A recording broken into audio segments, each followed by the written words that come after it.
There is a question on many people's mind that most of the time they would not ask successful people. And you will ask yourself sometimes, and the question will not be like, how did you build wealth?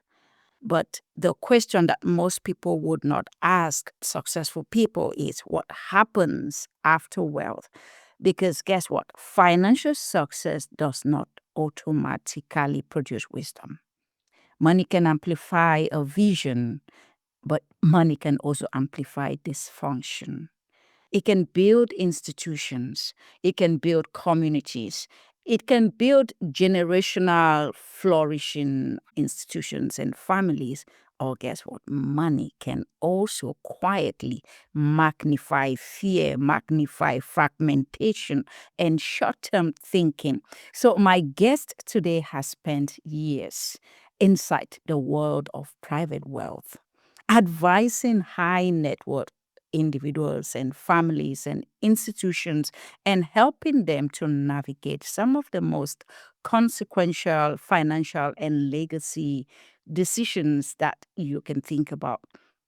But what makes her perspective, and I'm so happy to have Ashley today, is that she believes wealth leadership is ultimately not about money. I mean, others, many people guess otherwise. She says it's about stewardship, it's about systems, it's about responsibility, and about the difficult question that every leader faces: what would outlive you? Ashley Varnado, you are welcome to the Clarity Mandate podcast. Thank you so much for having me. I am a huge fan of your work and excited to have this conversation with you today. I am glad to have you. So let's start. You worked closely with high network families and complex institutions at the Bank of America, the private banking division. And from the outside, people assume that wealth solves problems. But from your experience, what are the hidden leadership challenges that emerge after financial success with all the years you had at the bank? Absolutely. I love this question and I love the way you framed it. I'll pull back just a bit for more of a macro view versus the Bank of America specifically, and just talk about what I've seen as trends across the wealth management industry. And what I will tell you is people do believe that when you attain a certain level of wealth, that your problems go away, that somehow the light bulb comes on and life is easy sailing. And what I have found and what the challenges are with those who have in fact found wealth is that it creates a bit more confusion. There are certainly more people pulling at you, certainly more folks who are interested in your wealth versus your character. And it creates a level of defensiveness, quite literally, that a number of clients across the industry are dealing with. They have to safeguard now something else that typically, prior to them acquiring that wealth, was not an issue at all. What the issue becomes when you find a certain level of wealth is not your ability to pay your basic bills, like many of our Americans today who are fighting the $4 or $5 a gallon gas. That is not their issue. It then becomes about impact. And how do I leave a legacy either for next gen or the gen after that, or my community that will show that I was here, I existed, and I made a difference in this world? And that's very hard for a lot of people. It's an incredibly tough task to figure out, again, where or how do I make an impact that I care about versus, again, just writing checks for the sake of having my name on a building. So it becomes less about everyday living, like most average Americans. And it becomes more about how can I be strategic with the money that I have. So there are a couple of things that happen. We work so hard a lot to get the wealth, but I don't know that we are necessarily ready for the problems that come after you attain the wealth. It's a whole different level of challenges that you have to deal Wow, with. that's quite interesting. And you put it so well. The question moves from expenses, survival, paying the bills, to a more strategic one of asset building, of legacy, and all the complexity. And you actually speaks often about stewardship. That word to me is so powerful because it really suggests the fact that we all have temporal responsibility over wealth, irrespective of the size of your estate or your wealth, rather than permanent ownership. So, in practical terms, for our listeners, what does stewardship actually mean when someone is responsible for significant amount of wealth and influence and institutional power, like some of the individuals and institutions you've worked with? Oh, that's a wonderful question. I will tell you, it takes a different meaning for each one of the categories. But the common thread around stewardship is making sure that whatever you have can be retained and invested in a way that create impact, despite who that impact could be. It could be the community, it could be your personal family, etc. And that it will ultimately be in place for generations to come. What does that mean for the individual? The individual typically would want to leverage the advice of a wealth manager, a seasoned wealth manager, who could help them think creatively around liquidity, how they're managing their assets, their cash flow, things of that nature, making sure that they're taking advantage of any products that are available that will help them in the long run, not just for their day to day, but even as they thinking about their legacy, right? As an individual, what type of trust funds should I be setting up? What should those requirements look like? Who should be included? The individual also, as it relates to stewardship, is responsible, in my mind, now this is my definition, that individual is also responsible for paying it forward, not just to their family. You are now a steward of your community. So you are also responsible for making sure that you are pouring into the appropriate 501(c)(3)s or missions that you're allowing to, so that again, wealth is spread and not just kept at the 1%. That's my definition. No one else may agree with that, but that's certainly my definition. I certainly think the same holds true for the institutions and or individuals of influence as well. Institutions, in my mind, are not only responsible for making sure that they see a bottom line, right? They are stewards of the communities that they serve. You are benefiting from said community. So how are you pulling back into that community? What could that look like? We often talk about the low to moderate income rules and regulations where certain banks have to be in certain areas so that you are in fact pouring in the financial knowledge, the financial education to that community so they can continue to elevate as relates to their wealth. And so it's not just the money, but it's also how do we help build the acumen so there's not a 1%. Why can't we spread that to the top 3%, then the top 5%, and the top 10%? We should be, as individuals and institutions, making sure that we can close this wealth gap as much as possible. And in my mind, that is the definition of stewardship, whether that's pouring back in via dollars, acumen, etc. But it's about retaining it, making sure that it circulates the right way, and pouring it into the right places where, again, everyone could ultimately rise. That's kind of my kind of economics because I call myself a transformation economics, and I believe in different kind of economic policies when it comes to things like stewardship and concepts like Black Friday. It's one of the projects I'm working on. It has to be transformed, in my view, and I hope someone tries to see. Because you ask myself, why will I get a discount on teacup on Black Friday? Could I get a discount on the shares of the company manufacturing this? And that's my kind of economics. If we really want to give back, let's transform in the real sense. And anyway, let's get back to the I topic. love your thinking. Now, listen, I cannot wait for you to. I'm gonna support that campaign when it comes out. I can't wait to see it. Great. No, we're building that in the background, and I'll reach you once we're at that level. You managed relationships that involved complex portfolios and sophisticated kind of institutions. At that level of decision making, I believe decisions are hardly isolated. I believe that everything at that level affects everything. And how has systems thinking shaped the way you understand leadership and wealth management at that level? That's an interesting question. I think systems leadership and most certainly how society defines wealth and wealth management has become the standard. And that is adopted from one specific point of view, or maybe a few different points of view.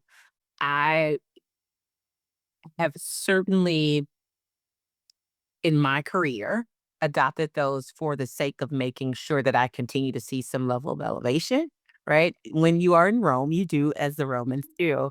But since taking my radical sabbatical, I've found that some of the systems that are in place that influence how we lead, how we give advice from a wealth management perspective can somewhat be flawed. And again, it took me stepping a bit out of the matrix for a while during my radical sabbatical for my eyes to be open. It's very easy when you're in the Mm. system to see it all make sense. An example of this from a leadership perspective would be the standard would be that not necessarily wealth related, but the standard would be that you work your fingers to the bone for the sake of this said bonus structure that you're given. And you do that and repeat that every single year. One of the things that I certainly have adopted since this radical sabbatical is that we work so hard to save money for retirement. We save money for all the things that we believe we love. We save money for homes, all the tangible things that we believe account for wealth. No one is talking to us about saving our wealth or putting aside our wealth for the sake of just taking a break, a pure radical sabbatical. In our culture, that's pretty much unheard of. You don't leave at the height of your career, like I did, right? You don't leave at the height of your career. You wait until the end of life to retire, right? And that's when you start to adopt the spoils or you enjoy the spoils of your labor. And one of the systems that I completely debunked is nope. If you're getting those large bonuses every year, yes, take yourself and your family on a nice vacation, put the money away in the standard places that you would, your retirement fund, your 401k, but also put money to the side for your radical sabbatical fund. I call it the Freedom Forward Fund. I'm thinking about starting a campaign on that because I say this if I had simply taken just 5% of what I was earning just as bonus, then I would not have had to tap into my emergency fund when I decided I was going to take this radical sabbatical.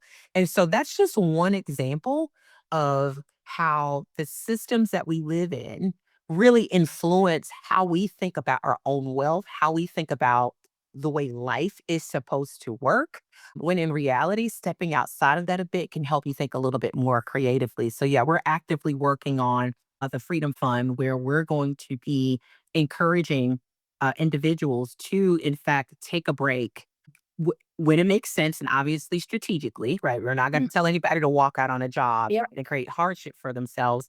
But if we really can save for our favorite concerts, our favorite vacations, all the things we want to do. Why can't we invest in ourselves and save to take a break to determine if I want to do this for the next 5 years or 10 years, 20 years, and then give ourselves the freedom to pivot. So, again, there are systems that originally influenced the way that I led financially and otherwise that have now been changed. And I think we all have to have that freedom of thought to be able to pivot and how we think and allow our thinking to be challenged Wow. based on the systems that we, grew up knowing. Wow. I like that. I like that because the whole idea of we get into the systems, whether it's educational systems, wealth management systems, and we assume everything is okay. And you asked yourself for generations what's been the outcome. And I think that's what has provoked your thought to start thinking the way you're thinking and start questioning some of the things that you used to assume many years back that it was okay. And let's get more people like you. I hope everyone watch out for Freedom Forum. And as an economist, I say in the long run, we all gone. So if you're planning for the long run, like we'll all be gone. So we have to live life. I've seen that so many times, and it became a reality for me with, my health scare back in October. One thing my grandfather used to say was the great equalizer is the hospital and the mortuary. And I never understood what he meant. But in that hospital, when I went through that health scare, even though I had resources, I had worked so hard and had done all those things, it didn't mean a thing because the most valuable commodity is time. Doesn't matter about what you have. And in that hospital, I didn't know how much time I had. And in that room, I talk about it in my book. It's a chapter called Room 5316. It changed my entire perspective of my wealth. I was like, I've been saving all this money believing that I would make it to 65 or 70 and then would have the health to be able to travel and enjoy all the money that I save. But the reality is that's not guaranteed. So I absolutely agree and double click on what you said. We really have to start thinking more creatively and giving ourselves the opportunity to live outside of what has been considered by the system the standard life, waiting until you're 65 and getting your gold watch, and then retiring, right? We may not make it to the gold watch, so we gotta live some life Yep, now. that's right. That's not guaranteed. Everyone would desire to get there, but that's not guaranteed. And we live in a culture that is obsessed with measurable metrics, net worth, quarterly earnings, valuations, growth. But your work suggests that financial metrics alone, and I think hearing from what you've just been sharing, your perspective is that these metrics alone are dangerously incomplete. So, what are some of the invisible indicators of lasting success that leaders should be mindful of or thinking about measuring? Oh, I love that question. You're absolutely right. And I used to think this way. I would think if I'm making a certain salary, if I own a certain number of assets, if I can open up my banking app and see a certain number, I literally, as a young child, imagine what that looked like based on the systems that we've been married into, then I would be successful. But there are a lot of immeasurables. I would say the very first one is impact. And not I write a huge check every year to set nonprofit. That's the easy stuff, right? I say it's easy, right? But that's the easy part of it. How do people feel after coming in contact with your countenance? Do you make people feel brighter? Do you make people feel hopeful? Or do people feel worse? How do people feel after experiencing you? Another one that I would say is somewhat measurable, but not is how many people did you bring along with you? One of the things that was really important to my family was listen, it's good for you to make it, but it doesn't make any sense if you're not creating 5, 10, 15, 20, 25 more of you. There should be more people who look just like you or think like you, or maybe even different from you that have the same opportunities that you have. And so when I would get into the rooms of influence, it would be really important to me to leverage that influence to make sure that I'm creating space for the next person. So impact one is how do people feel after they've experienced you? And two, how many people did you create space for? And I really wanted to be the one that said, you know what? I sat in this seat long enough. There are 5 other people who are capable of doing this. But if I occupy this seat, it's just like a dollar. If I occupy this dollar and I don't give it away, then guess what? I don't see any interest on it. Right. I don't really benefit from it. And so it's in my mind making sure that after you go through the process of building whatever your set dream is, making sure that you can share that dream in tangible ways, most certainly with the next person. I would say the last one is legacy. What do people write about you? Not when you're there, but what will they really say about you after you're long gone? And that's something in my mind in room 5316 that went through my mind. They could say that I was an amazing XYZ and I managed all this money and I had worked very, very hard. But what would they say in closed doors? That's right. Wow. Want my legacy, I want the scent of my presence in this atmosphere and in this realm to be a sweet scent to whoever I come in contact with. I want my countenance to change the lives of whoever I touch and whoever have sat in my presence. And so it's one about how people experience you. Two, how many people that you create opportunities for that you made room for? And three, what is your legacy? The real legacy, not the obituary that they're going to put in the paper. It's the what people say about you on the car ride home after. Wow. Those 3 points, like we read in the same script because as an economist, I always say I am a transformation economist. I don't believe in transaction economists. I believe in how do people experience brands? How do people feel when they get into stores and get out of your stores or your business, your bank, your organization? And that just aligns. And I hope someone out there is taking notes. These 3 points are really the highlights for me. I hope I'll listen to this myself again. These are really strong points there. But you've worked around families thinking deeply about legacy and intergenerational leadership, like you've just explained. So, what separates families that successfully transfer values and I love not just assets, like you're saying, from those that the wealth becomes maybe destabilized, maybe by the next generation or the third generation? What separates this kind of families? Because that's your kind of language, legacy. Yeah, listen, all about legacy. I think we may be coming up with an idea for a book collaboration, legacy. What I've noticed across the industry is there are families who do this very well, and you just described it very perfectly. There are families where we see this crash and burn after 2 or 3 generations. What I will tell you is the families who are doing it very well are pulling in their next gen much earlier on all decisions. What does that mean? You'll have a lot of families who'll say, okay, philanthropically, we want to give to XYZ. They'll let the children come in and, they make that a family exercise. But I've noticed that families who do this well are pulling their children in on the construction of a trust, why it makes sense, why we have a family office, who the people are in the family office. This is why we check XYZ. This is how you conduct a meeting with your family office staff. Here is how you read an investment report. Those are the types of things that, again, help to ensure, just like we teach our children to read, the families who are doing it well are also teaching their children how to manage the wealth. And they start very young. A 5-year-old obviously won't be able to tell you what a trust is and why it exists, etc. But they've been in the room long enough to understand the language. It's interesting. When I was wanting to teach my children different languages, I would hire all these tutors and they said, the easiest way for you to do that is for you to start speaking the language in the home, make it a natural part of your dialect. And the families who are managing their wealth and legacy very well have made wealth as a part of their natural dialect. It is something they talk about frequently. It is not something that children have to wait until they're 18 to get access or privilege to, because by that time, their ideals and their morals, their ways of thinking have already been somewhat shaped. So they start very, very young. The families who I've seen who are not doing well do the opposite. They start much later in life.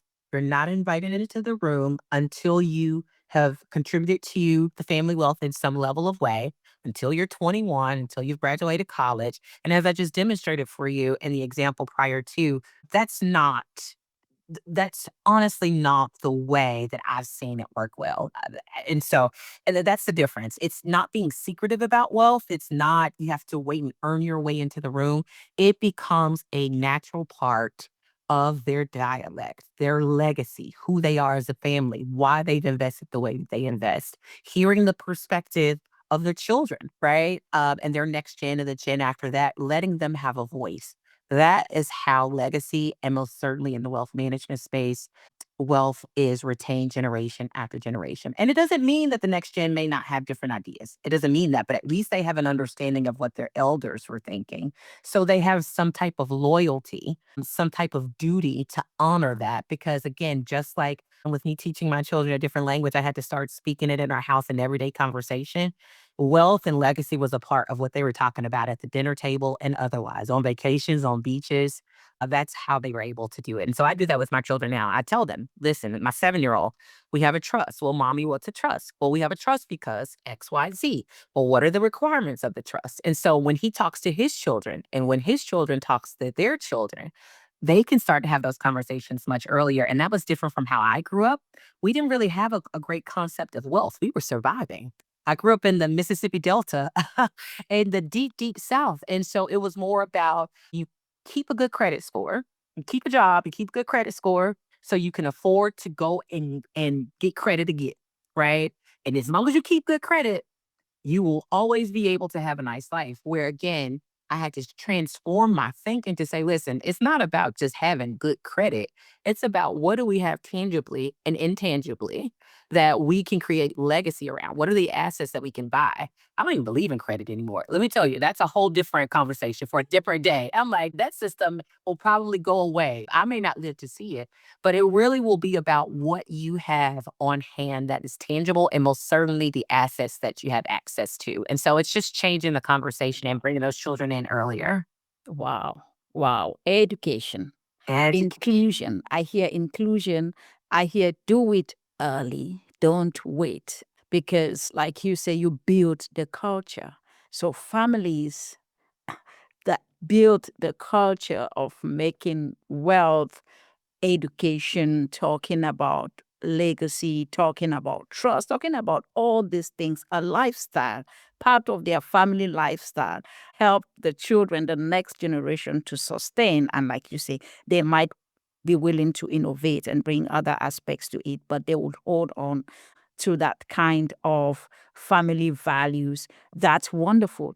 But when we look at the world today, there is increasing volatility, economic uncertainty, geopolitical shifts, like we are seeing disruptions, changes in institutions, including your financial institutions. And in uncertain environments like we are now, what would separate leaders that are actually proactive in managing their wealth or grounded versus those that will be reacting like I believe some people nobody saw the wars coming the way they came in the past few years. So how do we separate grounded wealth managers in times like this? Listen, it's a scary time. I will tell you. But the good news is that we've been here before. Right. And so that's one of the first points is again, making sure that you're not shaken by the noise that can sometimes be what we experience as our financial markets. The reality is that the markets are always volatile, whether we want to admit that or not. There is no guarantee with any asset, with anything touching any type of commodity. We are always living in a volatile market.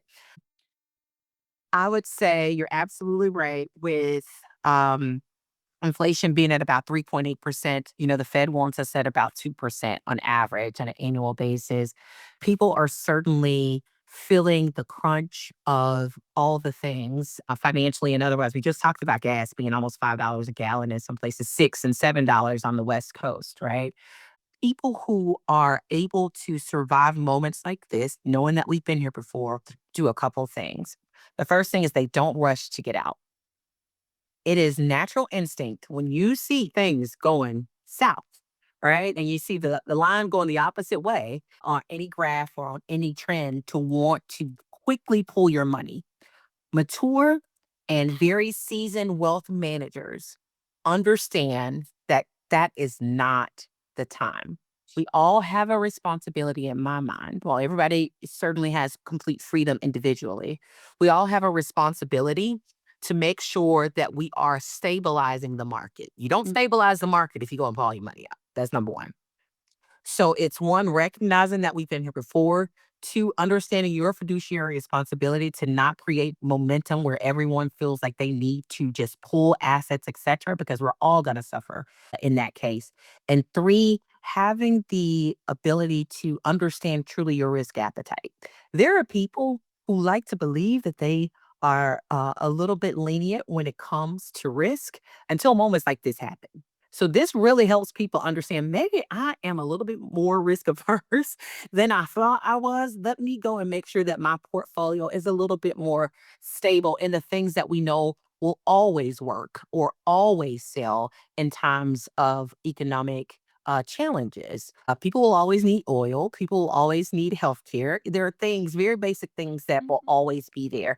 And so I think this helps to mature wealth managers as well as wealth clients and really understanding their real risk appetite and being able to make the adjustments. Even if you can't make it in real time, you certainly need to be, if this is something that keeps you up at night, I think it's time to call your financial advisor and say, listen, I don't think that I like risk as much as I said originally. Let's change this strategy. And maybe in a different market, we can certainly move the portfolio around.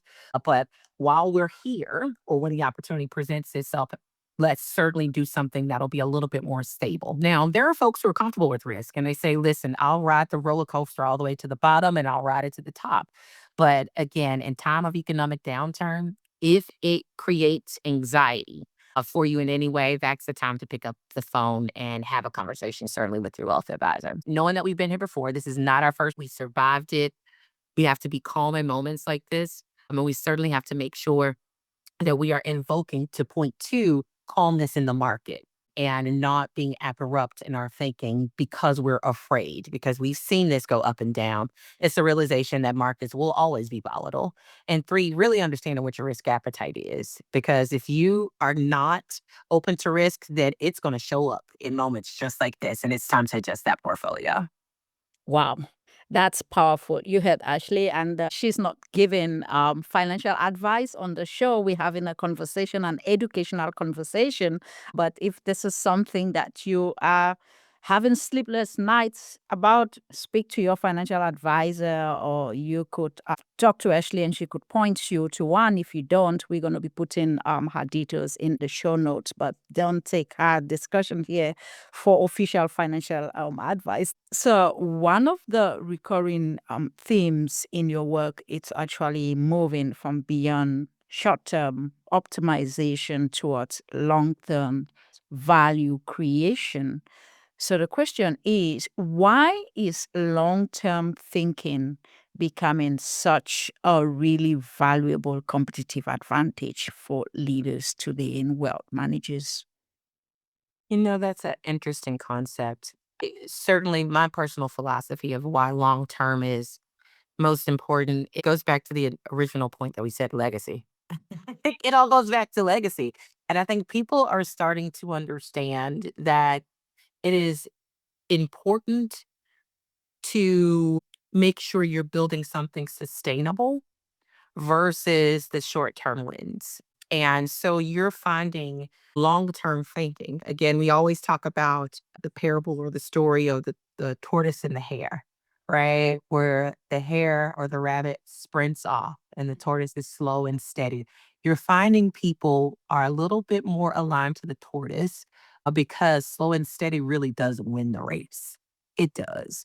There are people who strike luck as the hare and they sprint out and they are thinking short term wins, certainly a little bit more risky in nature.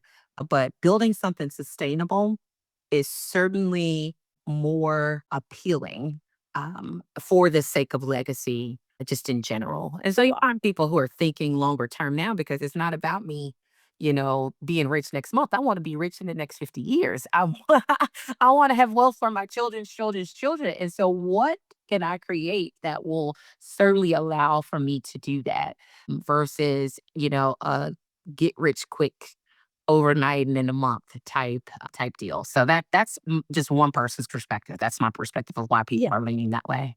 Yeah, and that's a great perspective because it just comes to when you think about short term, you think about what do you do when you win the lottery versus what do you do when you actually diligently build wealth, and it's whole different kind of perspective and tie into your concept of legacy and stewardship. It's not about you. So when you begin to move yourself from the picture, you begin to see different stakeholders, whether they are children, whether it's community, whether it's everything else that you want to be a part of, then you begin to feel the weight of the fact that this thing, it's not like just going for lunch or dinner. It's not about that. It's about something that needs to be there when I am not, because I am just part of the pack.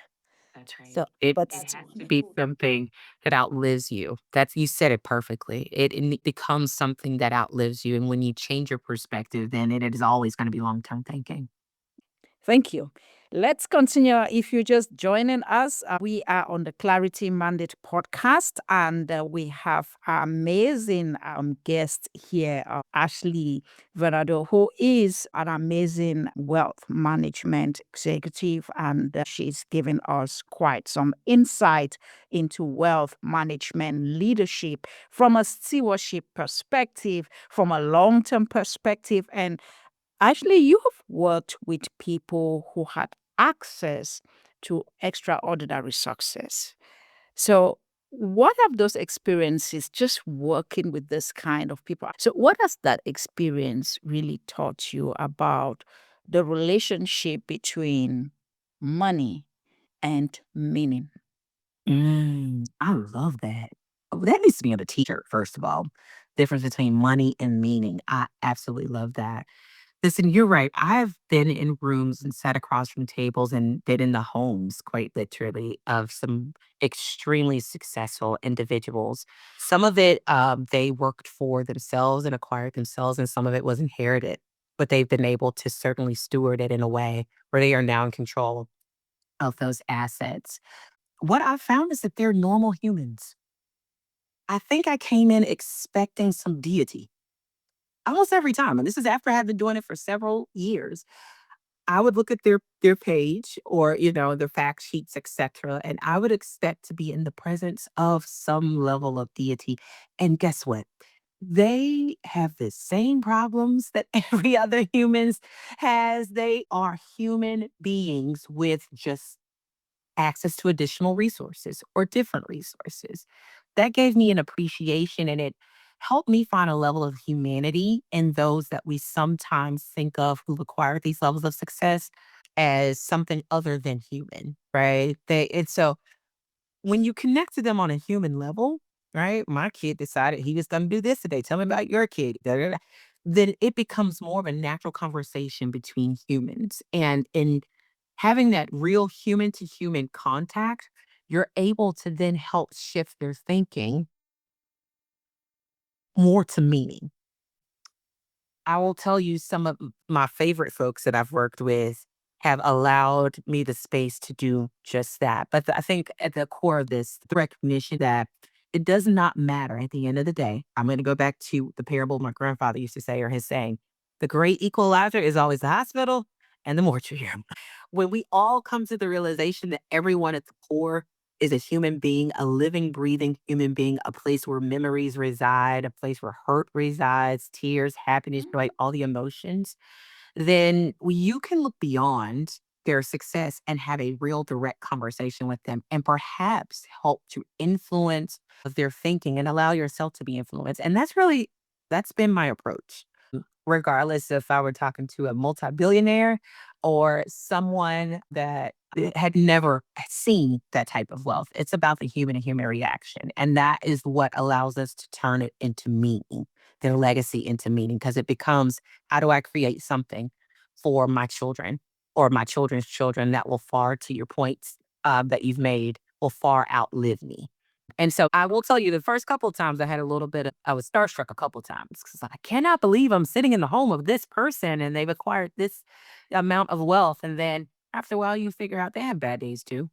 They have good days. You just meet them on a level of humanity. I think if we did more of that in the world outside of the wealth conversation, that perhaps things would be a little bit better in the world as well, just meeting human. Wow, that's great to know that they're just human and they have human conversations, and everybody wants the best for their kids. Everybody wants their kids to stay in the same neighborhoods. Everyone wants their kids to go to the best possible schools they can afford, and they just want the things that every human being really wants. And guess what? The mortuary, as your grandfather puts it, and the hospital is the great equalizer. And 2020, the COVID year, taught us that the CEO and the cleaner of the CEO were all in the hospital bed, one next to the other, everyone fighting to breathe, everyone asking for oxygen machine. And that was really humbling to see that survival wasn't based on any of those things. That's wonderful. And let's talk about someone listening right now that may not be managing any kind of wealth to the level that you have, not billions, but they are leading something. maybe a family, a small business, a team, a mission. If they want to think more like stewards and less like short term operators, what are the first three questions they should begin to ask themselves this week after listening to this podcast? The first question I would tell people to ask themselves is, why am I here? What's my purpose? What do I understand as my purpose? What do other people understand as my purpose? But why do I exist? What's my definition of why I exist? What are other people's definitions of why I exist? The second thing I would tell people to ask themselves is, where do I see this business, this mission in the next 5, 10, 15 years? Where would I like to see it to go? What is my vision? What is the goal? It could be, I want to impact X number of people. It could be, I want to grow this business by XXX. It could be, I want to change the world by doing XYZ. Whatever that is, after you've figured out your purpose and that you're aligned to whatever you are doing, right? Because sometimes there's a difference between point number one and point number two. You figure out your purpose and you're saying, well, why am I doing this? Right? Why am I even sitting here doing whatever I have in the space that I've occupied to date? So again, finding your purpose, to trying to understand the vision and really demonstrate the vision for where you want this to go the next 5, 10, 15 years. And then it becomes the third one, the longer term question. What do I want the legacy to be? Not, it moves from how I am functioning today to how I want this to outlive me. Right. And I think the third question sometimes can be substituted for number one. Okay. The third question can be substituted for number one. Some people should start with legacy. What do I want the legacy to be? Okay, then what's the vision? How do I plan backwards? And then, okay, am I the right person to execute on this vision or be in this seat as a shop operator, etc. But I think those, in whatever order you put them in, those are the three questions that people need to think about relative to the why. And it helps you understand the how. And it helps you understand certainly the long term legacy, is how I think about it. So those would be my three recommendations. Wow, you heard her. I mean, listen to this again and again. And if you haven't asked those three questions, it might be a good time for you to consider spending some time on these questions and see how they move you forward to that point of really seeing your vision, your purpose, your legacy with some more clarity. Thank you, Ashley.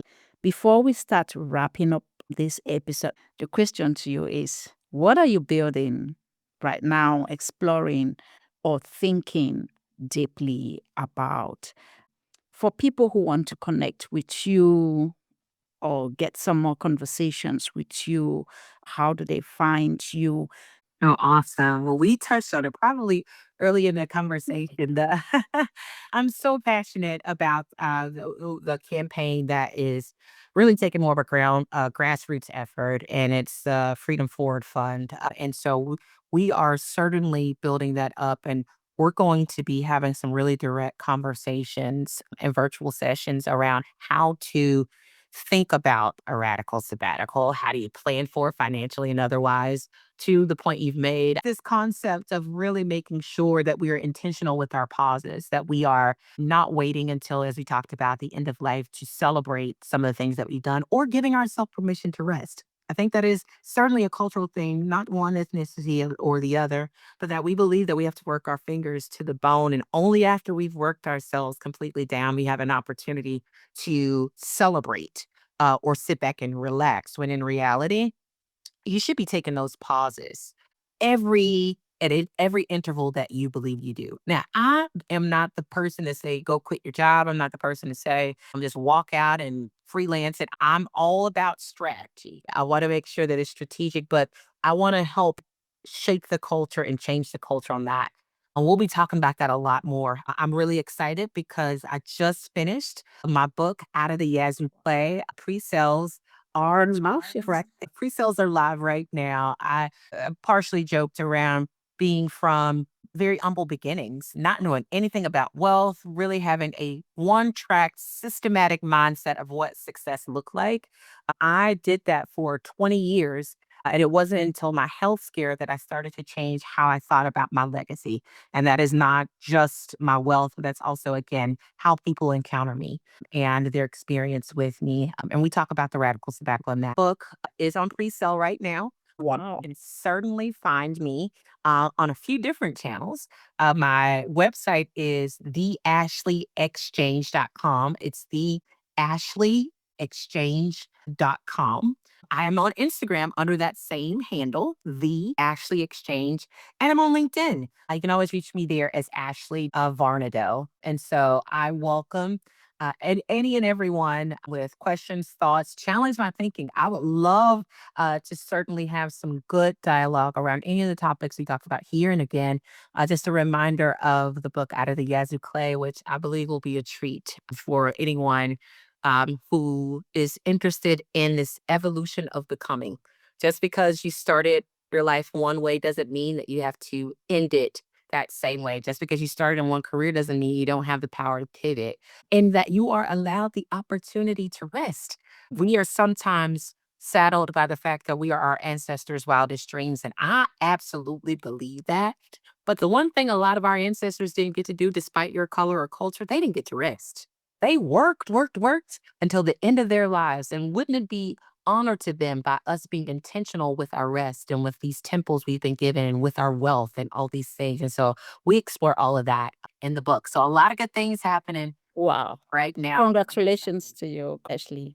Thank you. We will be putting those details in the show notes. And please follow Ashley and engage her on these very radical and important thoughts. I mean, I think Ashley and myself are quite aligned when it comes to transformation and taking breaks. I remember many years back, I was on this board of one organization, and one of the colleagues on the board, he just retired. And he had worked full time for so many years, acquired so many assets, and together with his wife, planning to travel the world after their retirement. But guess what?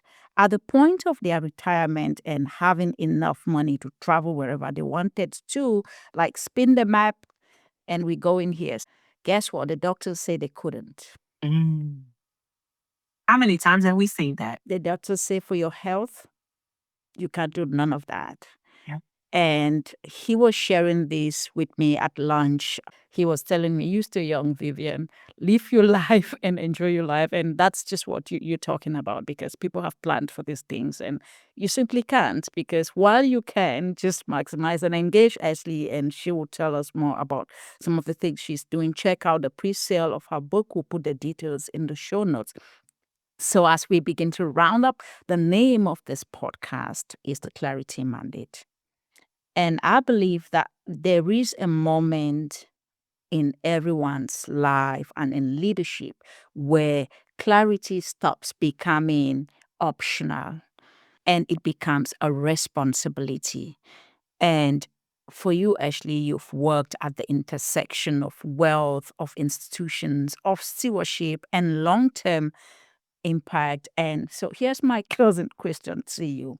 What do you now understand about stewardship, about leadership, about legacy that you could not have learned otherwise, except being inside the rooms that you were privileged to live and being part of making some of the decisions that you made about managing wealth for the clients that you worked with? That's a wonderful question. One of the things that I think that I understood post all of my experiences, to your point, being inside of some of the rooms, is that stewardship is our responsibility. I thought prior to now that it was always an option. You can choose how you live however you want, you manage your money however you want, and there is a freedom in the autonomy of being able to do that. But true stewardship is a responsibility. It is our birthright and our birth responsibility just as it is to breathe in and out. And we have to understand that it's important to be good stewards of whatever we've been given. There are so many of us who may not have the level of wealth to have the level of wealth that some that we aspire to, right? That we may be just small business owners, or which is honorable, or we may have our individual missions, but whatever that is, we have to steward it, we have to take care of it, we have to continue learning to protect it because it is our responsibility. I think prior to now, I thought I had a choice. Now I understand with whatever acumen I have, whatever assets that I have, even as it relates to being a parent, a friend, a family member, a board member on a nonprofit board, I have to steward all of that to make sure that I'm protecting it, I'm protecting the mission, and I'm protecting the longer term legacy. And so it's your responsibility to be a good steward. We learned that early. And that is true in every facet of our life. Stewardship is our responsibility in every facet of life. And if you don't steward it, then you will find that those treasures will be passed to the next person. So it's certainly important that we take care of the things that we've been given, including our gifts. Thank you. Stewardship is a responsibility. The mandate is clear. Go out and be responsible stewards. Like the show, as you always do, continue to follow and engage us, and follow especially our guest today, Ashley. We'll be putting her details all in the show notes. I hope you go out there and check out her book. It's already on pre-sale, and engage her on all social media, actually in exchange on Instagram, on Facebook. And I think everywhere you would be able to engage her and challenge some of her thoughts, and maybe be part of the community that she is building. But thank you for being on the Clarity Mandate, and I'll see you in the next episode.